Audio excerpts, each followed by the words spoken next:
Welcome back. My name is Julie, and along with my baby brother Ethan, who is out for a visit, and his dog Shibu, one of my current obsessions, well, actually a longtime obsession, is the Donner Reed Party disaster and its place in Utah history. And I'm so excited to bring you along as we discover the history of the Donner Reed Party in the great state of Utah, how it has shaped our present, and what it means to me.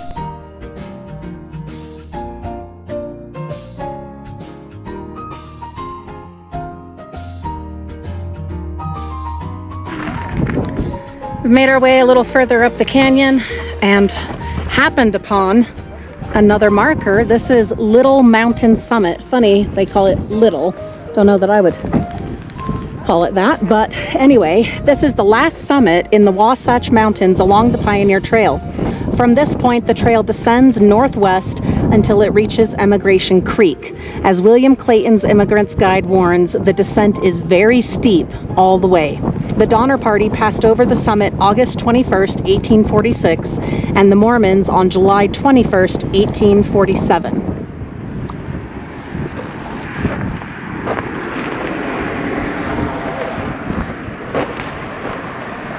Couldn't tell you from whence they came. Looks like there's a fire out there. Uh-oh. Hope someone gets on top of that.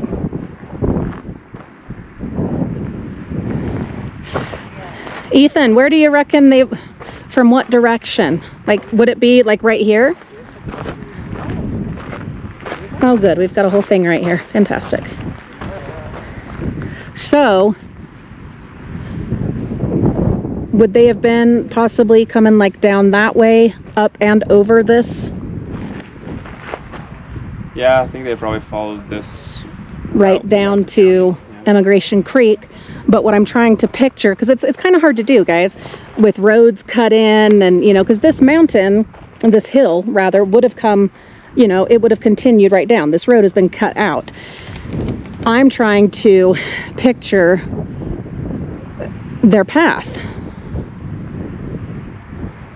you know, and to see in my mind's eye them coming up this mountain, summiting here, and then making their way down and to that ridiculous hill that they forced the oxen up with 23 wagons. So it says last summit, but sure, it wasn't the last summit for them. It wasn't, because they went on and went up that other hill. It's last mountain summit. Yeah, last mountain summit. Oh, so there's a informative thing here. Let's just go ahead and read it. The Road to Zion. Now, of course, that would have been for the Mormons, but there were plenty of other people who came through this trail.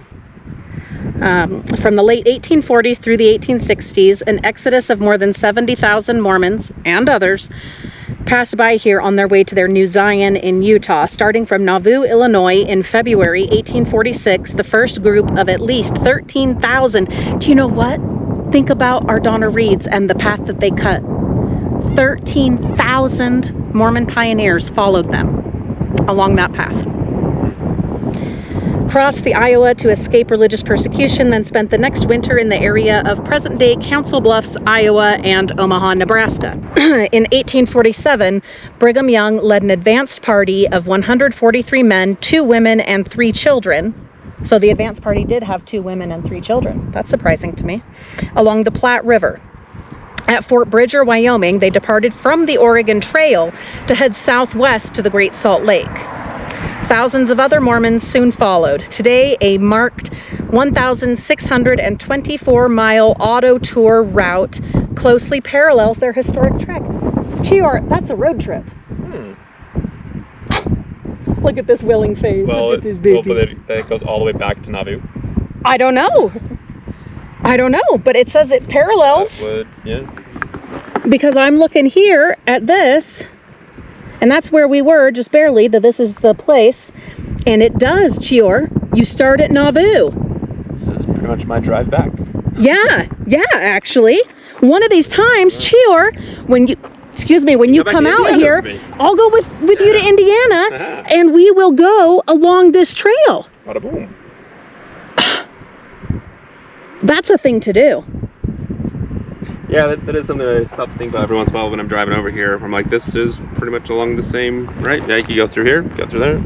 That is bizarre, but it also makes sense. It was a well-traversed road, Yeah. and so why not make it an official road? Out here, right near Grand Island, there's like this. It says like Mormon Lake type thing. Really? I have to wonder if it has anything to do with like if there's like an encampment or something. There's like There a lake had to be. I thought it was so.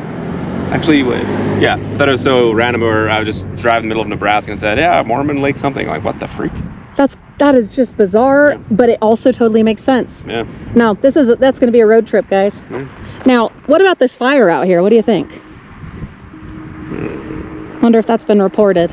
If somebody lives there. Or if somebody lives there. It's hard to know. We get so many fires in Utah, and they are just absolutely devastating wildfires. And it's tricky because you don't want to overreact or underreact. Anyhow, they must have stopped. Well, would this reservoir have been here in that time?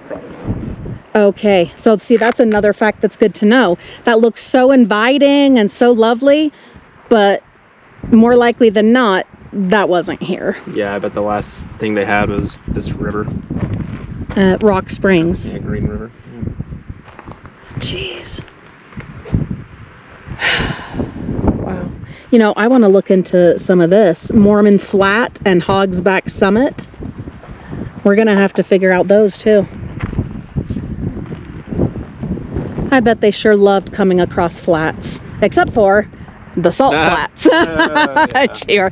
Look, it's a gallows humor, it's a dark humor, but when you're exploring something like this, you've got to keep your sense of humor, even the dark kind, because otherwise you will get overwhelmed with the sadness and the tragedy.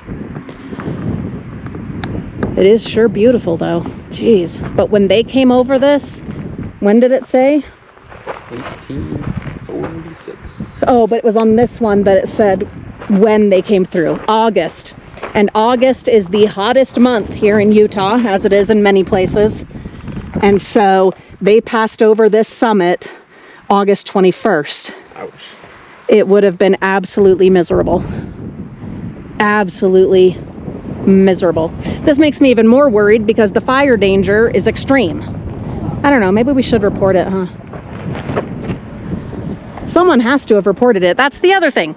You don't want to have a million calls going into emergency services, you know, because there's another main road right over there by it. For sure, someone has already reported it. But then you also don't want to get caught up in thinking, oh, someone else will take care of it. And then nobody does, because we all think the same thing. Anyway, another spot on the trail. Our final stop up here in Emigration Canyon is Big Mountain. On 19 July 1847, Scouts Orson Pratt and John Brown climbed the mountain and became the first Latter-day Saints to see the Salt Lake Valley. Now keep in mind, our Donners had already been through. Due to illness, the pioneer camp had divided into 3 small companies. On 23 July, the last party, led by Brigham Young, reached the Big Mountain. So they would have been coming basically from that way, right? By this time, most of the first companies were already in the valley and planting crops. Mormons were not the first immigrant group to use this route into the Salt Lake Valley. The ill-fated Donner Party blazed the original trail 1 year earlier. They spent 13 days cutting the trail from present-day Hennifer into the valley. And that's through here. Wow. That delay proved disastrous later on when the party was caught in a severe winter storm in the Sierra Nevada mountains. The Mormons traveled the same distance in only 6 days. Until 1861, this trail was also the route of California gold seekers. Overland Stage, Pony Express, Original Telegraph Line, and other Mormon immigrant companies, after which Parley's Canyon was used. This monument, erected and dedicated 25 August 1984 by South Davis Chapter, Sons of Utah Pioneers, replaces the original plaque, blah, blah, blah, from 1933. And one of the main reasons we stopped up here as our last stop up the canyon for this adventure, of course, I would like to go further and blaze the whole trail all the way out to Where did they come from? The Donners and Reeds? Nauvoo. No, those Mormons. Donners were Mormons. No, they weren't. Wait, really? Yeah, no. No. The guy that was with them was... Or he converted, or he was paid. No, Donners and Reeds were not Mormons. Really? Look at this, my little boy learning something new. Look it up. Yeah, they were not Mormons. They were very wealthy New Englanders.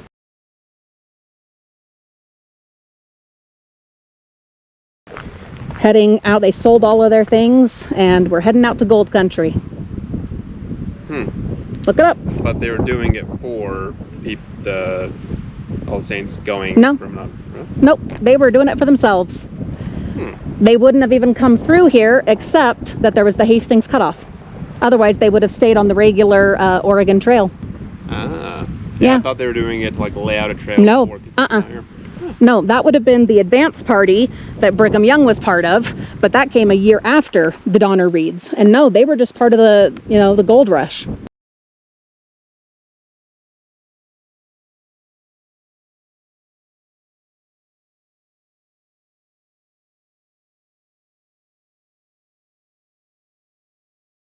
Yeah, changes things a little, huh? Gives you some different perspective and insight.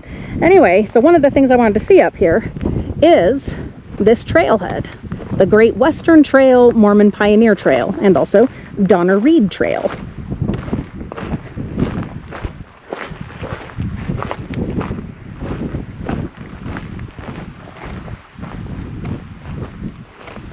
Can't guarantee how much I'll be able to do. I don't have my hiking sticks, but I do have my cane. So we'll do a little bit. The interesting thing to me, obviously things change over hundreds of years, but they were bringing wagons. And this trail is not wide enough for a wagon. So what do you figure on that? Sorry, what was the question? So the trail, they would have been bringing wagons down this. Yeah. So it's like, that seems weird to me because it doesn't seem wide enough for wagons, does it? I imagine a lot of this has been overgrown. Yeah, no, you're right. You're right. He brings up a valid point. A lot of this probably has been overgrown. So there's the road that we take or took and that others take up Emigration Canyon. But in fact, though parts of the road were part of the original trail, obviously not all of it was, because our ancestors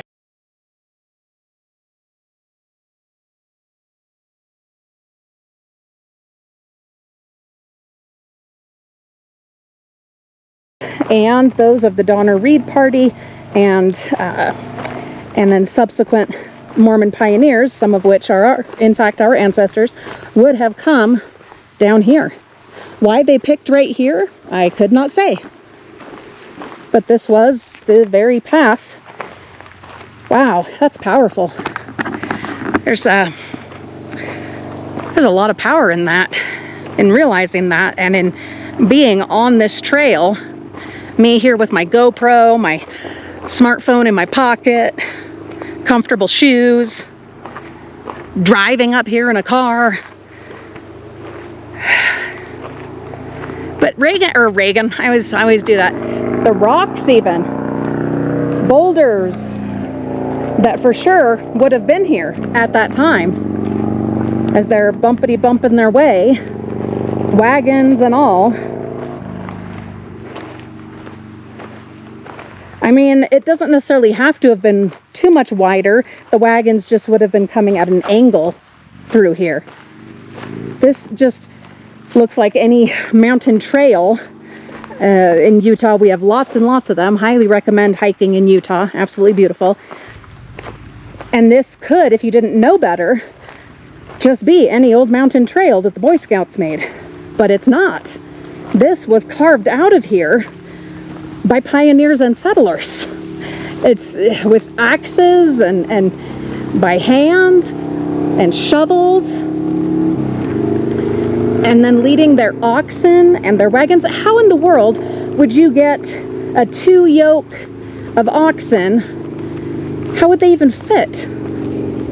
I just can't. Ooh, but look, ferns. Oh, if you've been with me for any amount of time, you know that the frugal mama loves ferns.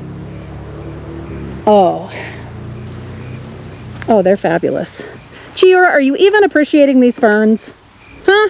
You need to appreciate these ferns. So many ferns when we were hiking in Portland. Yeah, him and one of my other brothers and sister, they all were just in beautiful Portland. Oh, there comes a bike. Thank you. It's me. Yep. One of my husband's kind of people. That's what my husband does. Mountain biking. Some road biking too, but lots of mountain biking. Don't know if he's ever done this trail. Just try to imagine it, guys. And then something that Ethan and I were talking about on these steep descents, trying to keep the wagon from overtaking the oxen. And what efforts they must have had to make, you know, in order to keep safe that way and to keep the wagon from taking off. It's wild. And just, I mean, it's August, it's October now, and obviously the leaves are falling. It is just gorgeous. But the Donner Reed party would have come through here in August. It would have been hot. There would have been bugs. Oh, they would at least through here have had shade, most likely, if this was still, at that time, if this was wooded as it is now, and maybe that's part of the reason that they chose this path, perhaps. Instead of, well, and look how steep the mountain is over there. You see that, Chior? That might have been part of it, is just the steepness. Although if we were over there and looking over here, it might look just as steep. I don't know. I really don't know. I think they would have enjoyed this portion right here because it's fairly flat. This is nice. But it also probably was, I mean, this is just like on the slope of mountains, so there's That's true. Like, we're going to one side. That's true. And you're right. You are absolutely right. This would not have been a picnic. They would have been having to keep the oxen focused, keep their feet where they need to be, keep the wagon from rolling down the hill or falling over and rolling, which did happen. There were cases where things like that did happen, of course. Horrible injuries, people having to abandon their wagons and carry whatever they could on their backs. Some didn't even have wagons to begin with and were carrying their whole lives on their backs or in hand carts.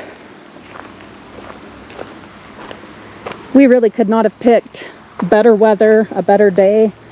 This is just lovely.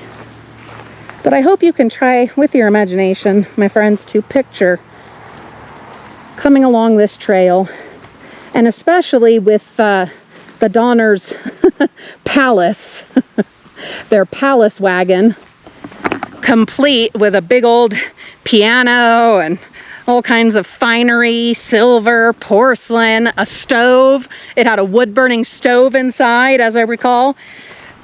Trying to drag that thing through here on this very trail. Give you an idea of how wide it is. Like, yeah. Oh, I laugh just because it's so ludicrous. And if I recall correctly, they were warned to some extent that it was a fool's errand, what they were up to. But, you know, people get something in their head, and there's the sunk cost fallacy where we've already put money into this endeavor, we've sold our things, we've, you know, we're at this point, we just have to do it, we just have to go. And maybe that's how it was for them. Let's go just a little further. I don't want to have to do too much uphill on the way back up, especially with just the cane and not the walking sticks. And that leads me to thinking of the children, the elderly, the infirm, because it wasn't just healthy, strapping people at prime age and health that came across the plains and over the mountains. It was all kinds. How did they do it? Obviously, lots of them didn't. They died. But those that didn't, how? I don't know. I was not meant to be that kind of a pioneer.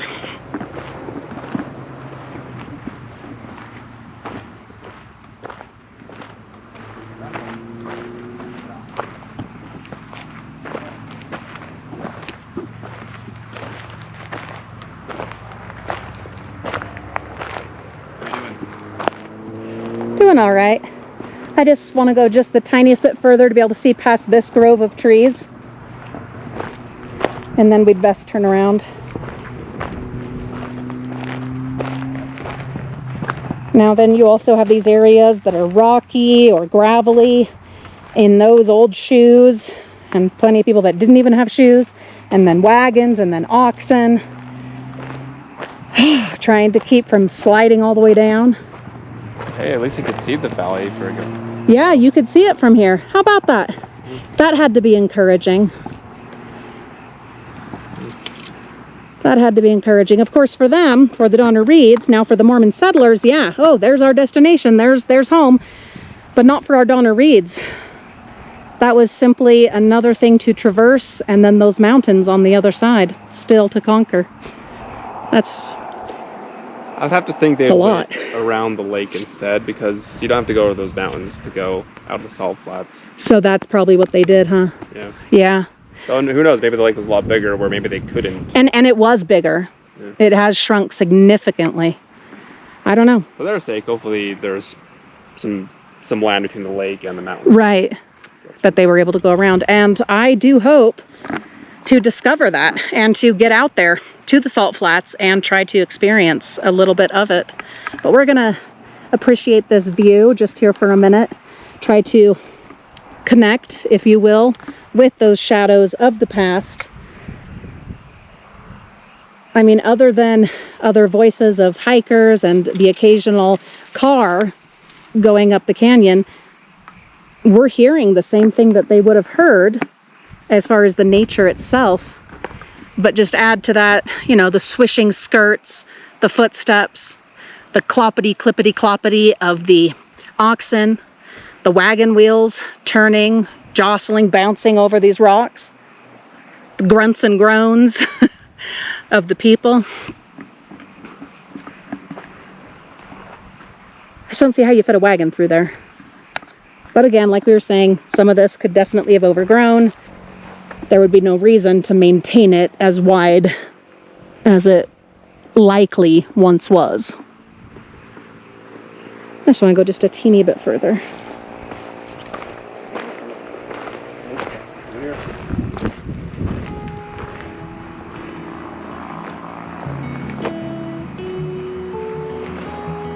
Someday we'll do this whole trail. I don't know where this ends up. Do you? Might end at that park. Oh. Oh, that would make sense. Yeah. That would make sense.